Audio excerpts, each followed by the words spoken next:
Let's talk some Friday racing at Santa Anita. Looking at January the 19th.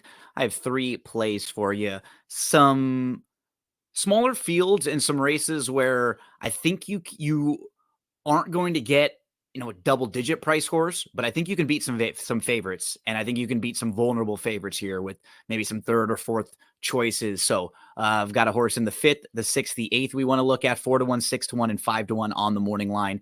Let's talk to you about the Santa Anita Classic meet coming up. Remember, at drf.com, you can get those past performances, clocker reports, DRF picks, everything you need every racing day at Santa Anita. In fact, Santa Anita and Gulfstream Park has those clocker reports every day. So with the first-time starters, surface switches, layoffs, whenever you need a little additional help, make sure to head to drf.com, shop.drf.com for all of the tools you need to succeed with your handicapping and your wagering.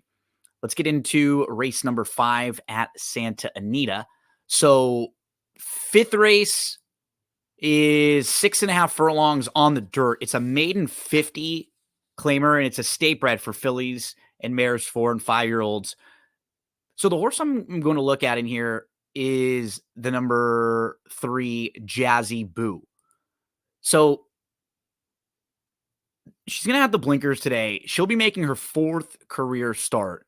And she's obviously had some physical issues. She's a 5-year-old who's only made 4 career starts. She debuted back in December of 2022 for maiden 20 claimers. She was actually claimed out of that race. And out of that race, she did not run again till November of 2023. So she had 11 months off after being claimed. And when she was claimed, she stepped up and she faced open maiden special weights in a race that was just probably a little too tough.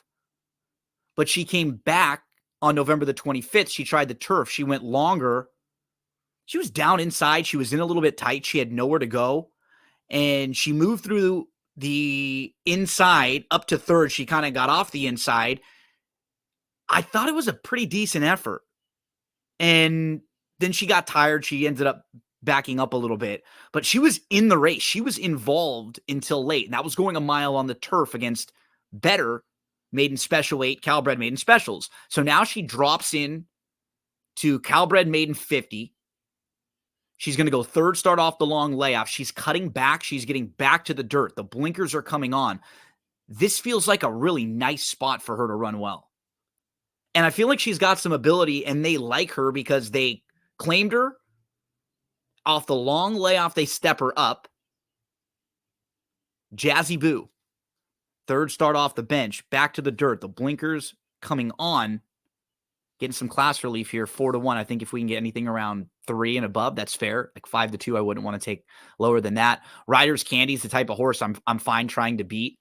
An 0 for 13 horse, and then others that'll take some money, both down on the inside. You have Warren's Paradise. You have Elton Sings Another, who will be forwardly placed in here, but has already been beaten twice at a short price. And you see the same thing for a horse like Warren's Paradise, who's been beaten a few different times at short prices.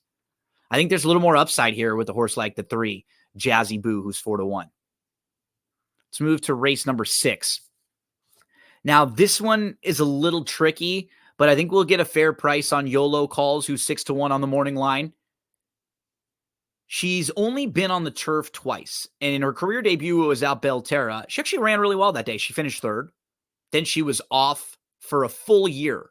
Shows back up at Santa Anita, has to need the race, and she faces a tougher maiden special weight group. So that's all we know about her on the grass.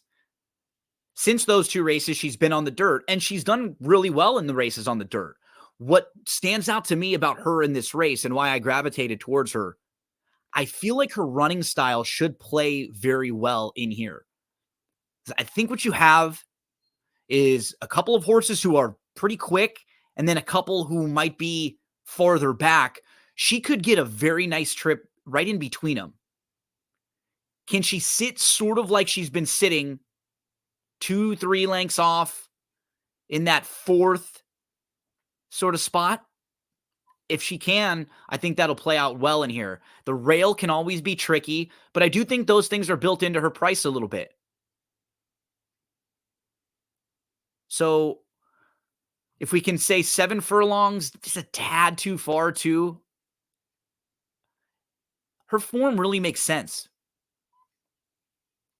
Going through the field, you have the 5 Dancing Soul, who's really quick. You have the 3 Gypsy Lynn, who's really quick. And I think the 4 will also try to be forwardly placed in here. So combinations of those 3 horses going. And then after that, you'll have horses who I think will want to be a little bit farther back. Teen Drama's a little more of a closer. Dolce Emma, not exactly sure what to expect tactically from her in here. But a new piece, I think, will be, they'll try to get a little more forwardly placed because has been coming from a little farther back. It feels like YOLO Calls could just get that really nice trip. 6-1, I think if you get 4 and above, that's fair in this spot. Let's move to the 8th race. I'm going to look at the number 5 in here. This is a 6 furlong turf sprint. We're going to Mars on Fire. So the blinkers are coming off after a really nice runner-up effort last time out. He had a slow start. He was 5th down on the inside. He was in some traffic. He got shuffled back. He stayed inside, and he had to move through a pretty tight spot. I thought it was a good effort, but he closed really well that day. And what's nice when you just look at him and his overall body of work, he won on the lead going gate to wire. That was back in April of 2023. Following that, he was off all the way to November. Now he's just going to be making his 3rd start back off the long layoff. He should be fit in here. And I think they may have some options with him because he can be more forwardly placed than he was last time out. Mars on Fire. 2 starts back, lost to a horse named Virat, who came back to win next time out with a 90 Beyer speed figure. It's nice when you have the formulator DRF past performances. Take a look at the charts, and you can see that Virat came back and won very nicely. So I'm looking at Mars on Fire. I had 3-1 my value line. I wouldn't want to take less than 5-2 here. But again, I think in some of these races, while we don't necessarily have 10-1 shots, I think we can beat a couple other shorter prices in there. And those are the horses who can really get you some separation in the multi-exotics. So good luck on Friday at Santa Anita. Also, for those of you who are contest players, don't forget the Pegasus World Cup Betting Championship coming up at Gulfstream Park next weekend. You still have chances to qualify for that at expressbet.com. So if you go over there, they have all those feeders. Make sure that contest is huge. You can play in it on track, I think Santa Anita, on track Gulfstream, or online. And you still have a couple of opportunities to get qualified for that. I know a lot of people are big tournament players. There's $80 feeders on Friday. That gets you into a $1,000 qualifier on Saturday. And then that's how you can win your seat.